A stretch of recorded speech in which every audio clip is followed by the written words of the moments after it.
حضرت سیدنا عمر فاروق اعظم رضی اللہ تعالیٰ عنہ کی بڑی خواہش تھی کہ کبھی رسول اللہ ان منافقوں کو ذرا نومینیٹ کر کے نا، نام لے کے ذرا اشارہ کر کے اٹھائے نا، ہے فلاں بن فلاں تو منافق اٹھ کے چلا جائے تو مزہ ہی آ جائے گا۔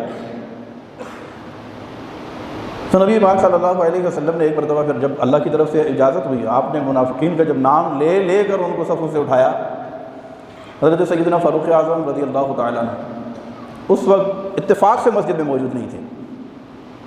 جب دیکھا کہ لوگ اٹھ کے باہر جا رہے ہیں، آپ آگے سے آ رہے ہیں، تو بڑے شرمندہ ہوئے کہ شاید میری جماعت نکل گئی ہے، لوگ نماز پڑھ کے واپس جا رہے ہیں۔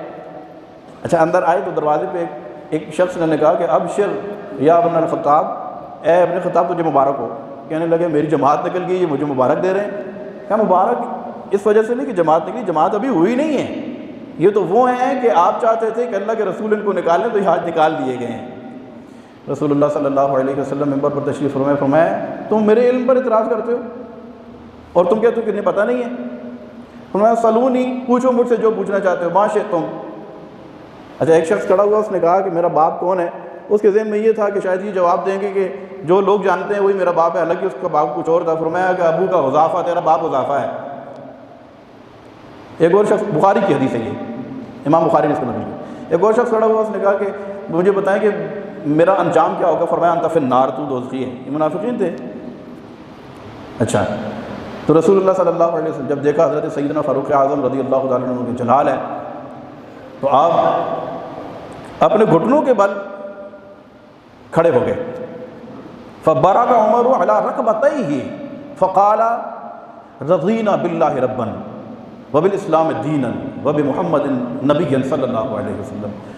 یا رسول اللہ، ہم اس بات پر راضی ہیں کہ اللہ ہمارا رب ہے، ہمارا دین اسلام ہے اور آپ اللہ کے رسول ہیں۔ یا رسول اللہ، یہ اعتراض ہم نے نہیں کیا، یہ کسی منافق نے کیا ہے۔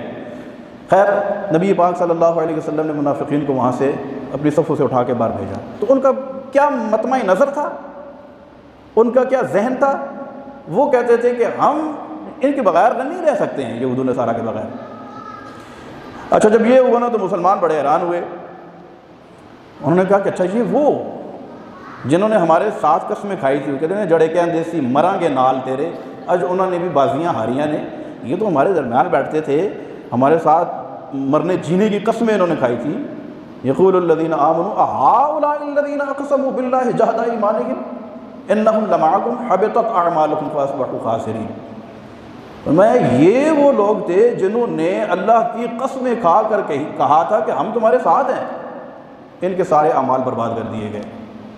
فاصبحوا خاسرین، صبح انہوں نے اس حال میں کی کہ وہ خسارہ پانے والوں میں سے تھے۔ اگلی بات سنیے گا ذرا، فرمایا یا ایھا الذین آمنوا من یرتد منکم عن دینہ فسوف یأتی اللہ بقوم یحبهم ویحبونہ اذلۃ علی المؤمنین اعزۃ علی الکافرین یجاہدون فی سبیل اللہ ولا یخافون لومۃ لائم ذلک فضل اللہ یؤتیہ من یشاء واللہ واسع علیم۔ جب تم یوں کرو گے نا کہ کہو گے کہ نہیں ہمارا گزارا نہیں ہوتا، تو پھر کیا ہے؟ اللہ کو پرواہ ہے؟ اللہ کو تمہارا محتاج ہے؟ تو میں نہیں، اے ایمان والو، من یرتد منکم عن دینہ، پھر جب تم یہود و نصارہ کے اندر رچ بس جاؤ گے نا تو تمہارا ایمان خطرے میں پڑ جائے گا، اور اگر تم ارتداد کی راہ اختیار کر لو گے پھر اللہ کیا کرے گا؟ فسوف یأتی اللہ بقوم یحبهم ویحبونہ، پھر اللہ ایسی قوم لے کر کے آئے گا، ایسی قوم لائے گا، وہ تمہارا محتاج نہیں ہے، وہ ایسی قوم لے کے آئے گا ان قریب، یحبهم ویحبونہ، کہ جس سے اللہ محبت کرے گا اور وہ اللہ سے محبت کرتے ہوں گے، لے آئے گا وہ۔